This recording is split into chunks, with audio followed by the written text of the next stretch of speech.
Hola a todas y todos, bienvenidas, bienvenidos. Hoy comenzamos con esta propuesta donde las invito y los invito a investigar y a preguntarnos sobre los misterios de la escuela.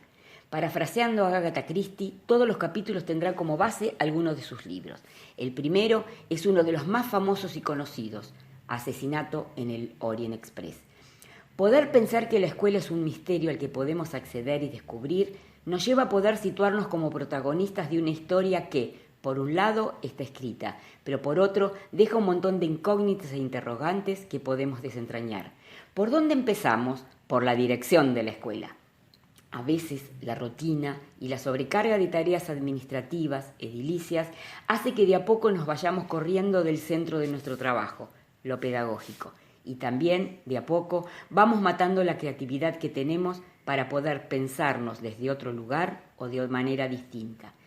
Uno de los misterios que tendremos que resolver es, si nadie te enseña a ser dire y se aprende siendo dire, ¿por qué mayoritariamente se tiene un mismo estilo de gestión?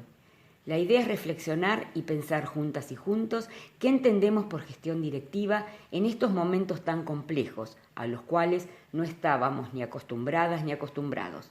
No vamos a trabajar respuestas, vamos a plantear preguntas y algunas reflexiones para que cada uno de ustedes las conteste y se hagan nuevas preguntas, pero cada cual desde su realidad, ya sea desde lo personal, ya sea desde cómo es el grupo de docentes que conforman su equipo de trabajo, ya sea desde el cual es el contexto donde están inmersas y cómo es la comunidad educativa de sus escuelas. Tenemos un desafío que es reinventar y armar una manera diferente de gestionar en tiempos complejos, donde estamos atravesados por la virtualidad y donde tendremos que pensar qué entendemos por continuidad pedagógica, ya que lo que estamos viviendo es una ruptura, sí, un quiebre repentino e involuntario respecto de cómo veníamos viviendo. Es excepcional y transitorio, pero como dice Gabriel Brenner, podríamos aprovecharlo como oportunidad y que se transforme en complementario. Es momento de tender puentes, ya sea con los docentes, con las docentes, entre docentes y con las familias. Buscar distintas formas de sostener ese lazo en tiempos atravesados por pantallas. Tenemos que partir de una base. La casa no es la escuela, no tiene esa lógica y no tenemos que construirla.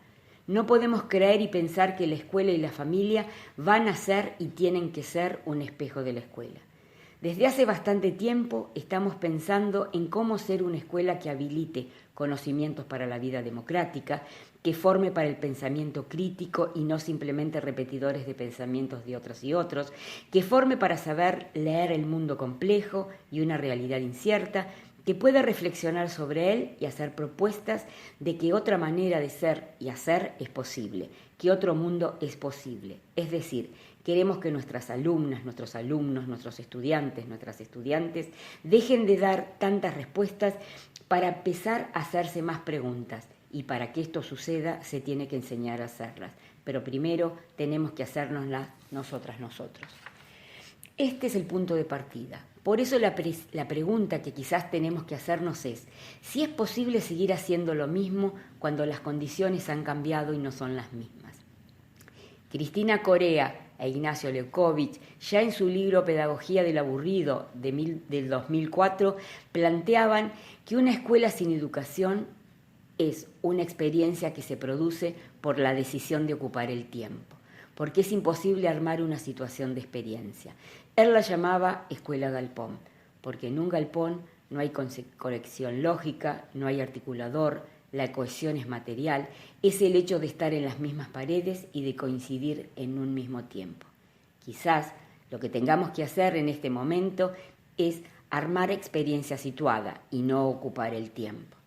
La escuela ya no es lo que era, eso está claro. La duda está en definir qué es ahora y cómo ayudamos a que en estos momentos podamos construir conocimiento, porque sabemos que la educación a distancia no tiene la misma lógica que la educación presencial. Por eso es que no la podemos espejar. Hoy nuestras prácticas cotidianas están saturadas de estímulos. Eso hace que desde la gestión también hagamos lo mismo que le está sucediendo a muchas y muchos docentes, con la mejor de las buenas intenciones, tanto en los directivos tanto en las docentes y los docentes, y tengamos un exceso de activities, en general muy inconexas, muy sin relación entre las propuestas que planteamos y solo haciendo demandas.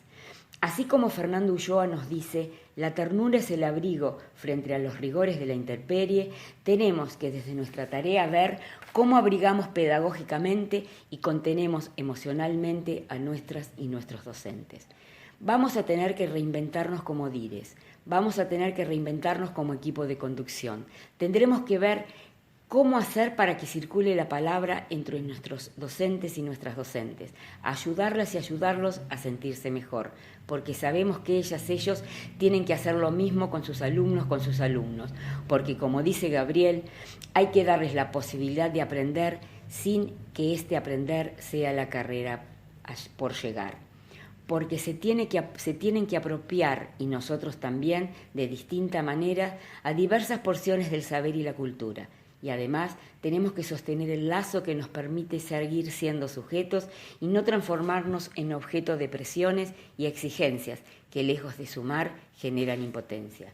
Sabemos que una cosa que hizo la pandemia es hacer más visibles las desigualdades. La cuarentena, no todas y no todos nuestros estudiantes, nuestros alumnos la viven igual. Pero eso también que le pasa a ustedes como directivos, le pasa a los docentes. Si entendemos que hay distintas maneras de vivirla, eso también nos tiene que llevar a pensar que no podemos homogeneizar lo que hablen con sus docentes. Habrá cosas comunes, pero también cosas diferentes, de acuerdo a su trayectoria como docente. Y van a tener que trabajar con ellas y con ellos para que esa uniformidad no se refleje en sus trabajos con sus estudiantes, con sus alumnas, con sus alumnos. Sus necesidades son distintas según sus trayectorias escolares. Los invito y las invito a problematizar su escuela, a hacerse preguntas problematizadoras sobre estas y otras cuestiones que les surjan.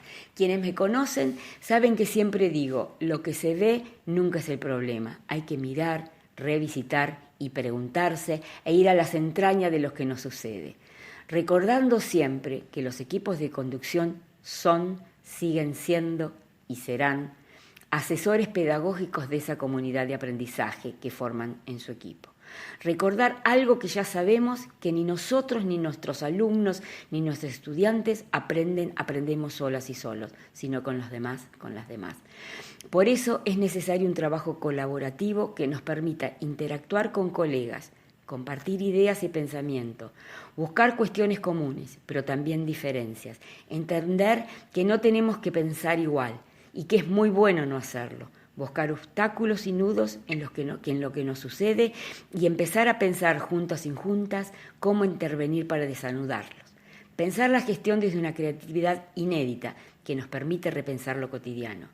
Cuanto más se reflexione sobre lo que nos respondamos, cuando nos contestemos realmente cómo somos, cómo queremos ser y cómo hacemos ese tránsito y cómo ayudamos a nuestros docentes para que lo hagan, iniciarán un camino.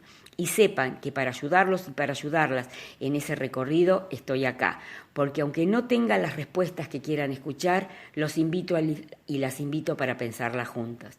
Es por eso que el día martes 28 a las 16 horas vamos a empezar a resolver este misterio que es la escuela.